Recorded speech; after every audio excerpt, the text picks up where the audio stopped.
কিতা তোরে 140 টাকা দিলাম না তোমার দেওয়া ঠিক আছে আপু আমি 40 টাকা দিলাম আমি কেন করছি না কিছু নাইলে বাকি কিনতে তার না এটা ঠিক আছে পকেট পরোটা এটা কিন্তু রাজুদার পকেট পরোটা না কিন্তু গাইস এটা কিন্তু আমাদের মৌলভীবাজারের পকেট পরোটা বাংলাদেশে কিছু করার নেই গাইস পুরো এক সপ্তাহ চলে গেছে আমি কিন্তু কোনো ভিডিও শুট করি নাই ব্লগের শুরুতেই আপনাদের সাথে আমি শেয়ার করেছিলাম একটু হাঁটাহাঁটি করে আসি তো অনেকদিন পরে আজকে আসলাম অনেকদিন পরে guys hello guys welcome to my new blog কেমন আছেন আপনারা সবাই আই হোপ আপনারা সবাই ভালো আছেন আমি ভালো আছি চলে এলাম নতুন আরেকটি ভিডিও নিয়ে আপনাদের সামনে তো এটা হচ্ছে আমার 2025 সালের ফার্স্ট ভিডিও গত এক সপ্তাহ যাবত আপনারা জানেন যে আমি ভিডিও শুট করি নাই কোনো কিছু আপলোডও দিতে পারি নাই কিছু ঝামেলার মধ্যে ছিলাম তাই করতে পারি নাই গাইস কি করব যাই হোক তো এখন স্নান টান সেরে আসলাম এসে বারান্দায় রোদ পোয়াচ্ছি মা এদিকে জব করতেছেন অলরেডি গাইস আজান হয়ে গেছে মানে 1টা বাজে কিন্তু তো অনেকটা লেট হয়ে গেছে ঘুম থেকে উঠতে ভাবলাম আজকে থেকে আবার স্টার্ট করি যদিও এক সপ্তাহ আমি কোনো ভিডিও শুট করি নাই তো আপনারা আমাকে বেশি করে সাপোর্ট করে যাবেন তো অনেকেই আমাকে সাপোর্ট করছেন আপনাদের সবাইকে আমার অন্তঃস্থ ধন্যবাদ তো আপনাদের কারণেই এতটুকু আমি আগাতে পেরেছি তো আপনারা না থাকলে হয়তো কিছুই হতো না আপনারা আমাকে বেশি করে সাপোর্ট করে যাবেন আর এদিকে আজকে প্রচুর রোদ উঠেছে গাইস দেখুন রোদের জন্য কিন্তু তাকানো যাচ্ছে না বাইরের দিকে আর এটা হচ্ছে স্বাক্ষরের রুম স্বাক্ষরের দিকে বসে করতেছে মায়ের দিকে ঘুরে যাইতেছেন গাইস বিদ্যুৎ নেই বোধহয় আইছে নি গাইস বিদ্যুৎ তো চলে এসেছে এই দেখুন এদিকে ঠাকুরের ভোগ টুক দেওয়া হয়ে গেছে তোমরা তো জানেন গাইস ঠাকুরকে নিয়ে আমাদের খেলাধুলা থাকে সবসময় ওখানে ভোগ দেওয়া হয়েছে দিয়ে মা জব করতে লেগে গেছিলেন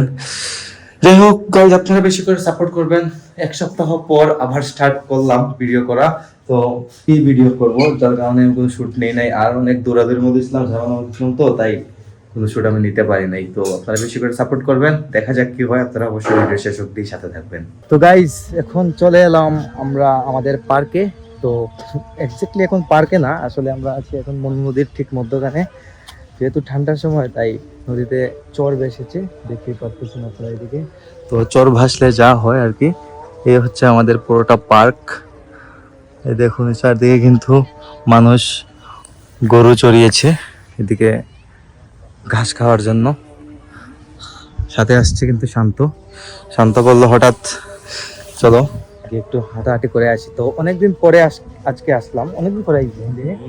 গাইজ আগে আমরা এদিকে হাঁটতাম তো এখন তো সময় পাই না তো হঠাৎ মনে হলো ওর যে একটু হেঁটে আসি চরের মধ্যে হাঁটতে কিন্তু আলাদা একটা মজা লাগে ভালো লাগে কিন্তু তো নদীর চর তো গাইজ বুঝতেই পারতেছে অনেক আবর্জনা থাকে তারপরও গুলো উপেক্ষা করে আমরা আসলাম আর কি এই দেখুন বর্ষার সময় কিন্তু এই নদীটা পুরো ভরাট থাকে এখানে আসা তো গাইজ কল্পনাই করা যায় না আসলে বর্ষার সময় আর বর্ষার সিজন ছাড়া এই অবস্থা থাকে দেখুন নদীর পানি কিন্তু একদম শুকিয়ে গেছে ভালো লাগতেছে মজা লাগে ঠান্ডা তো গাইস কিছু আছে এই জন্য জ্যাকেট পরে আসলাম আর কি আর এই হচ্ছে আমাদের নদীর পাড়ের মধ্যে গাইস দিকে দেখুন সবজি চাষ করা হচ্ছে একদম অর্গানিক সবজি কিন্তু এগুলা এই হচ্ছে আমাদের চাঁদনীঘাটের ব্রিজ তো এই হলো নদীর মানে আমাদের শহরের নদীর অবস্থা শহরের নদী কিন্তু এরকমই থাকে বিশেষ করে আমাদের মৌলভীবাজার জেলার নদী আর কি এটা কেমন লাগে সরোয়াটিয়া ভালো লাগে না গাইজ অনেকদিন পরে আসে তো এদিকে কিন্তু অনেক মানুষও আছে পার্কে তো এমনিতেই মানুষ হয় তার উপর কিন্তু চরে হাঁটতে কিন্তু অনেক মানুষ চলে আসে এই দেখুন আপনারা দেখতে পারতেছেন মানুষ ছবি উঠতেছে কি অবস্থা ভালো লাগে সত্যি অসাধারণ একটা মুহূর্ত আর বিকালের টাইমটা তো সত্যি অসাধারণ লাগে যাই হোক তো কিছুক্ষণ পর যাবো আর কি বাসা থেকে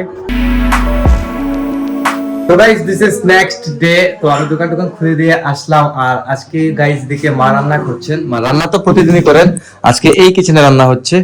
মানে আপনারা বুঝতে পারছেন যে নিরামিষ কিছু একটা রান্না হচ্ছে আজকে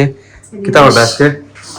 হ্যাঁ আজকে লগিয়া খিচুড়ি বানাও সিদ্ধ খিচুড়ি আলু ভাজি আর পায়েস বানাই হ্যাঁ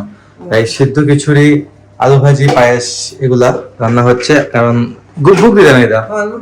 গাইস গোপালকে ভোগ দেবেন দেখুন কিভাবে কি তৈরি করেছেন দেখুন ফুলকপি কেটে রেখেছেন তারপর চাল এটা হচ্ছে বোধহয় পায়েসের চাল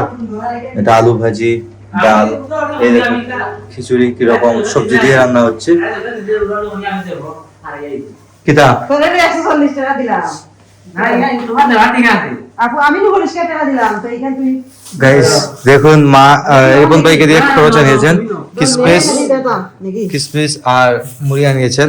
আর 20 টাকা বেঁচে গিয়েছিল এটা রিপন ভাইকে দিয়ে দিচ্ছেন মা। আমি খেয়াল করছি না কিছু নাইলে বাকি কিনতে তার না এটা ঠিক আছে, পকেট খরচ দরকার আছে না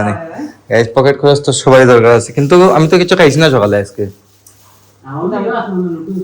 চেক করে খাইছি না নুডলস খাইতাম না গাইস, কিছু খাই নাই। এই দেখুন পরোটা আছে, পরোটা খাওয়া যেতে পারে, এটা হচ্ছে পকেট পরোটা। এটা কিন্তু রাজুদার পকেট পরোটা না কিন্তু গাইস, এটা কিন্তু আমাদের মৌলভীবাজারের পকেট পরোটা বাংলাদেশের।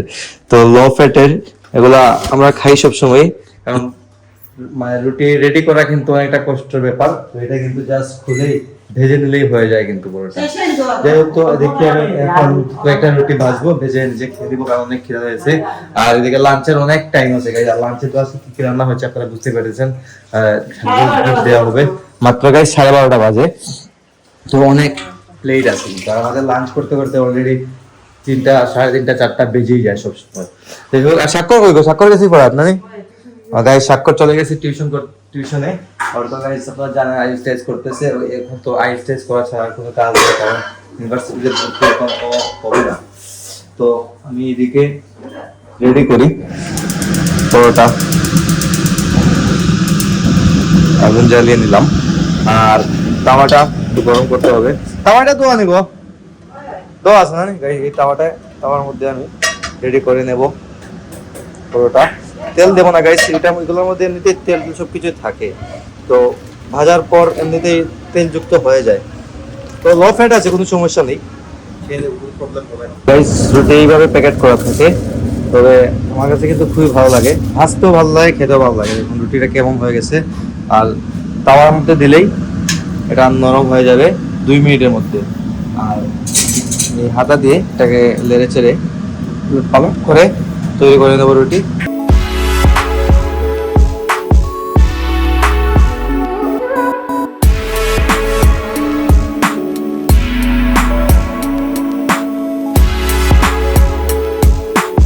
তৈরি করে নিলাম আমার ডিম পরোটা, এটা দিয়ে আজকে আমি নাস্তা করব। তো নাস্তাটা করি, অনেক খিদা লেগে গেছে। স্বাক্ষর বাবু তারা সবাই কিন্তু আজকে নুডলস খেয়ে গেছিলাম, আমি তো গাইস নুডলস খাই না, আমার ভালো লাগে না। আর ডিম পরোটাই ভালো লাগে, না হলে তো গাইস আমার ডায়েটের খাবার আছে, আপনারা সেটা জানেন, ওটস টুটস এগুলো খাই। আজকে এগুলা আমি আর খাই নাই, যেহেতু জিমেও যাইনি। তো এটা দিয়ে আমি আজকে ব্রেকফাস্টটা সারি। তো গাইজ আজকে 1 সপ্তাহ পর আমি পিসিতে বসলাম ভিডিও এডিটিং এর জন্য।